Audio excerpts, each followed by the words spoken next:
Olá pessoal, essa é a EPS da disciplina de Equações Diferenciais Ordinárias, ministrada pelo professor Matheus Bernardes. Ela tratará de alguns casos de oscilação em um sistema massa-mola. Aqui a gente tem uma representação esquemática desse sistema em 3 estágios. No primeiro, só com a mola fixa em uma das extremidades, ainda sem o corpo. No segundo, já com o corpo acoplado à mola. Depois que o corpo é colocado, a mola entra em equilíbrio, e essa posição de equilíbrio está indicada aqui como 0. No terceiro estágio, a mola é puxada e solta, sofrendo um deslocamento em relação à posição de equilíbrio, dada por x, que é de fato a deformação sofrida pela mola. A equação que rege o sistema massa-mola é uma equação diferencial de segunda ordem a coeficientes constantes. Note que ela também é uma equação linear, e ela é descrita como ax duas linhas mais bx' mais cx, que é igual a f de t, onde a, b e c são constantes. No caso específico do sistema massa-mola, A é igual a m, que é a massa, B é igual a gama, que é a constante de amortecimento, e C é igual a K, que é a constante elástica da mola. Essas constantes são todas constantes positivas. Mas tá, e da onde vem essa equação? É o que a gente vai ver agora. Fazendo algumas considerações, nós vamos obter o caso mais genérico de todos, que poderá posteriormente ser adaptado para cada caso desejado de oscilação harmônica. A força da mola é dada pela lei de Hooke, como sendo igual a menos kx. O sinal negativo indica que a força, que é uma força restauradora, se opõe ao movimento. Agora, vamos considerar que o nosso sistema está sujeito a uma força de atrito cinético, que é proporcional à velocidade e é uma constante que depende do meio. Nesse caso, a constante é gama e é a constante de amortecimento. Então, a força de atrito é igual a menos gama V, que é igual a menos gama dx dt. O sinal negativo também indica que essa força de atrito está se opondo ao movimento. Uma outra consideração que será feita é que o sistema ainda vai estar sujeito a uma força externa. Essa força externa é dada como F de t e ela é denominada forçante. Bom, então vamos ver as forças que estão atuando nesse sistema. A primeira força é a força da mola e ela é dada pela lei de Hooke como menos kx. O sinal negativo indica que essa força, que é uma força restauradora, por sinal, ela está se opondo ao movimento. A segunda consideração a ser feita é que um sistema também pode estar amortecido. Quando ele está nessa condição, ele está sujeito a uma força de atrito cinético proporcional à velocidade e uma constante que depende do meio.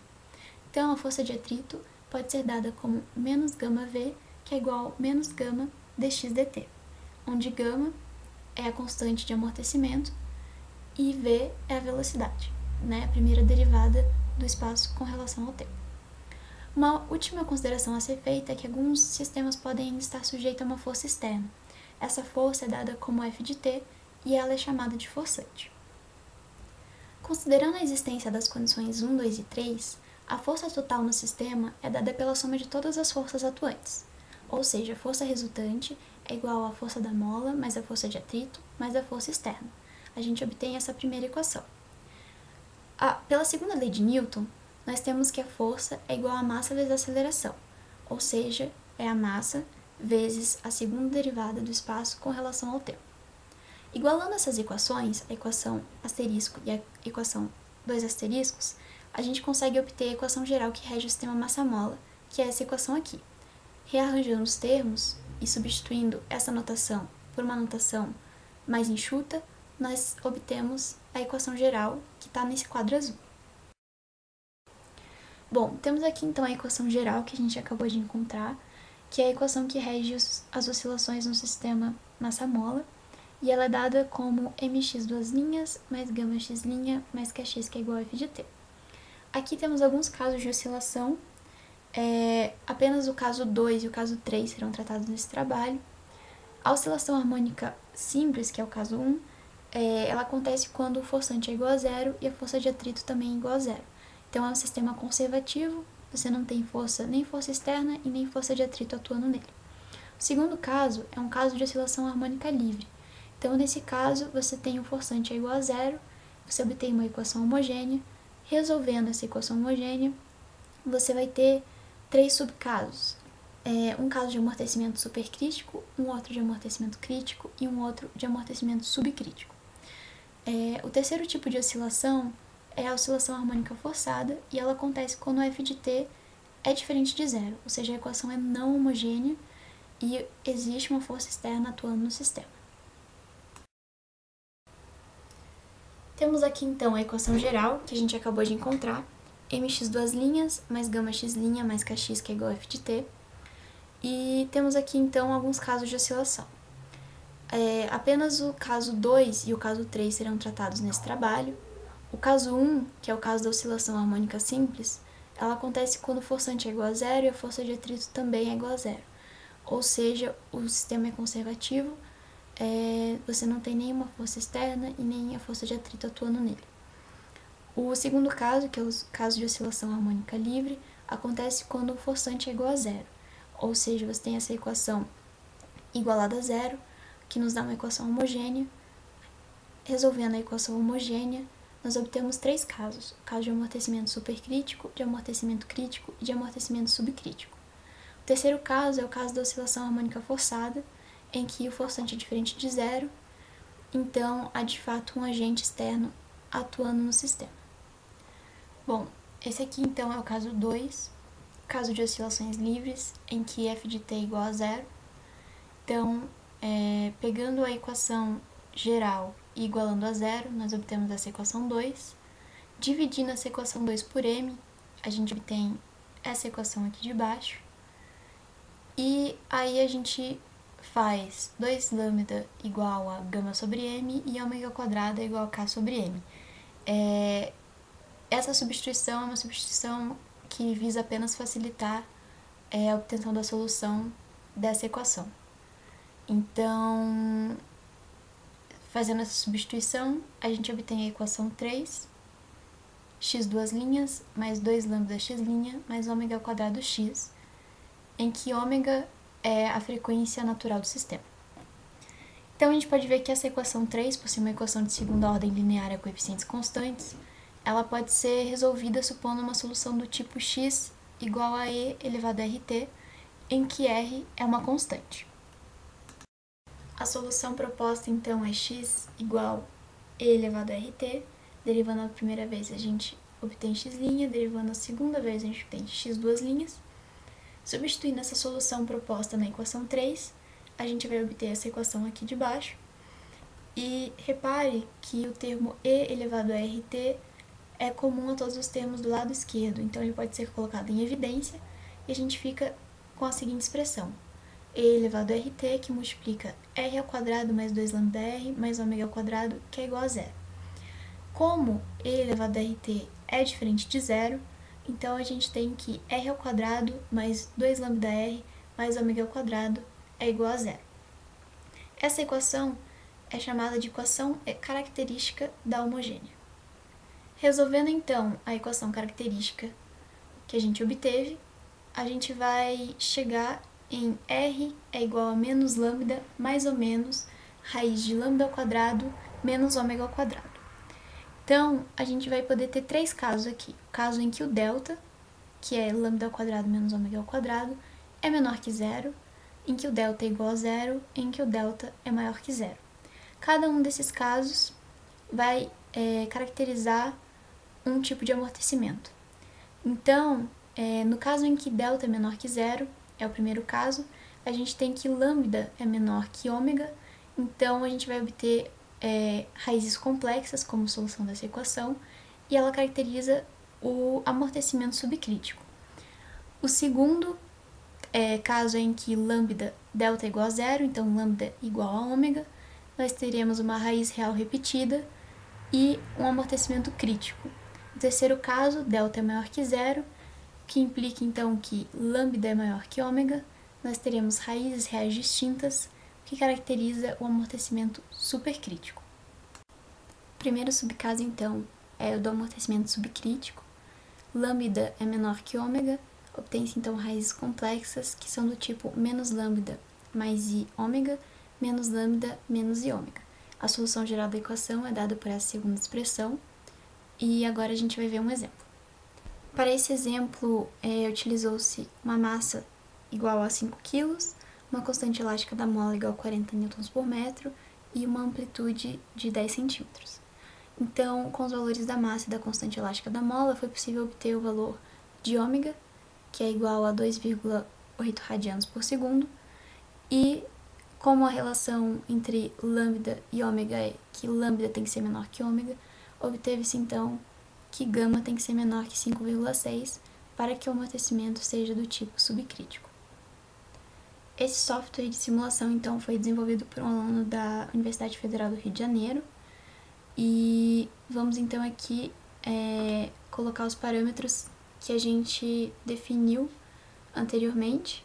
Então, a amplitude de 10 centímetros, a frequência natural ômega, né, igual a 2,8, e a gente obteve a condição que para que o amortecimento fosse subcrítico, gama tinha que ser menor que 5,6.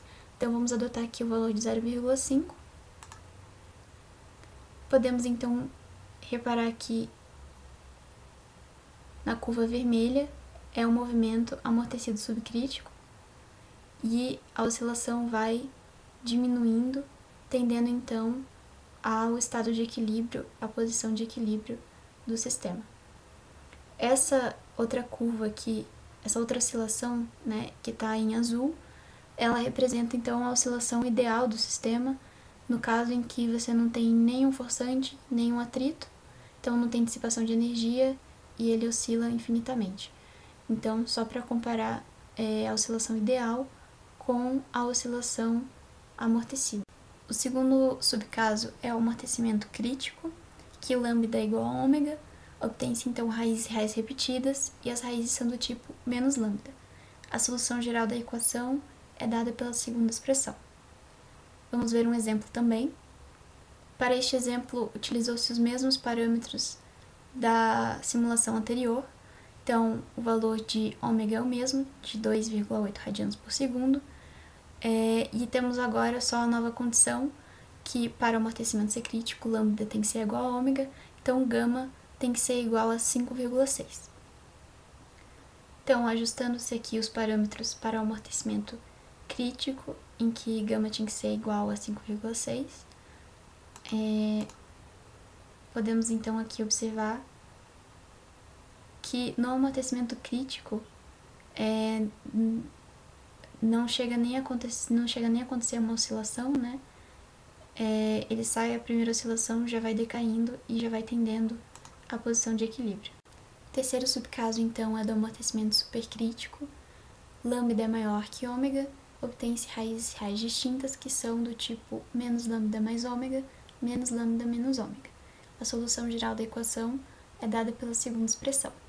Vamos ver um exemplo também. Assim como para os exemplos anteriores, os parâmetros são os mesmos, então ômega é igual a 2,8 radianos por segundo, o que muda é a condição, então lambda é maior que ômega, o que implica que gama tem que ser maior que 5,6. Então, de novo, ajustando-se os parâmetros, gama tinha que ser maior que 5,6, então arbitramos gama aqui como 8,5. E é possível perceber o comportamento do amortecimento supercrítico.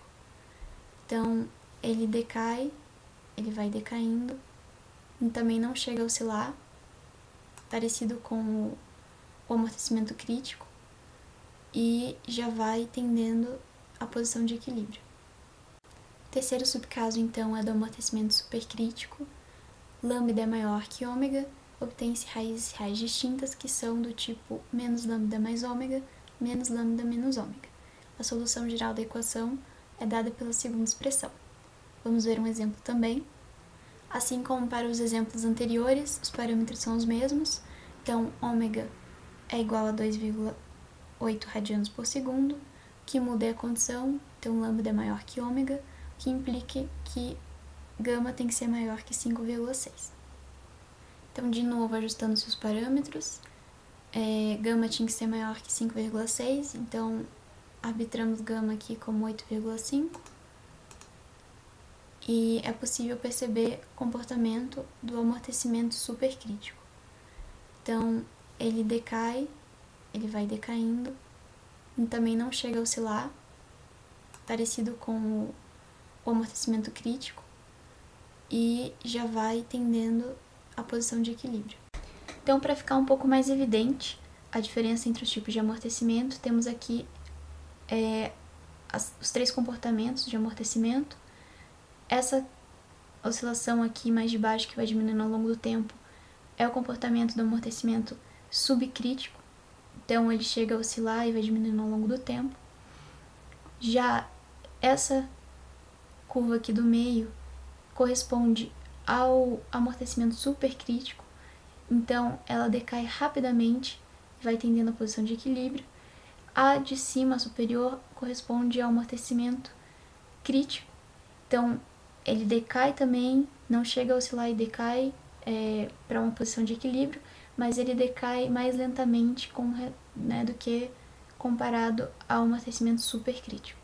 O caso 3 é o caso da oscilação forçada, em que o f de t é diferente de zero.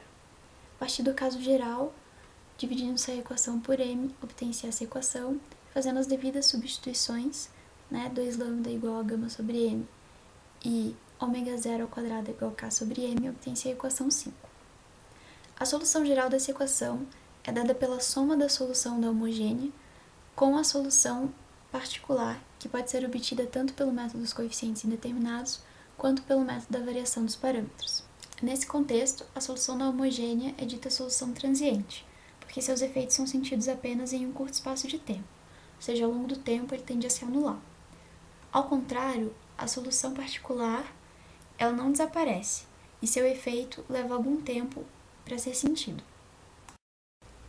Vamos ver apenas o único caso de oscilação forçada, que no caso é a oscilação forçada sem amortecimento. A equação 6 é obtida a partir da equação 5, que nada mais é, a equação 6 nada mais é que a equação 5 sem o termo de amortecimento, e vamos supor um forçante igual a F0 cosseno de ômega t. A equação característica a ser resolvida é essa. Resolvendo a equação característica, tem-se as raízes, e a solução da homogênea é dada por essa segunda expressão. Então, para o forçante igual a f de 0 cosseno de ômega t, obtém-se, por método dos coeficientes indeterminados, o método da variação dos parâmetros, a solução particular para ômega igual a ômega zero. Então, essa solução particular foi obtida de acordo com essa condição e ela apresenta um caso de ressonância. A solução geral é escrita como a soma da solução homogênea com a solução particular, então temos aqui a solução da homogênea mais a solução particular. Então, para exemplificar, como nesse caso a frequência do forçante é igual à frequência natural do sistema, então aqui colocamos valores bem próximos.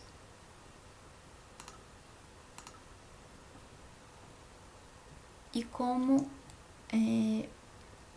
vai poder ser observado, com o passar do tempo, a posição do corpo vai se tornar muito grande até chegar a uma amplitude limite na qual o sistema rompe antes da oscilação se tornar infinita. Então, esse é um caso de ressonância. Então, a amplitude vai aumentando cada vez mais, até que em um momento ela chega num limite e o sistema rompe antes que ela consiga se tornar infinita.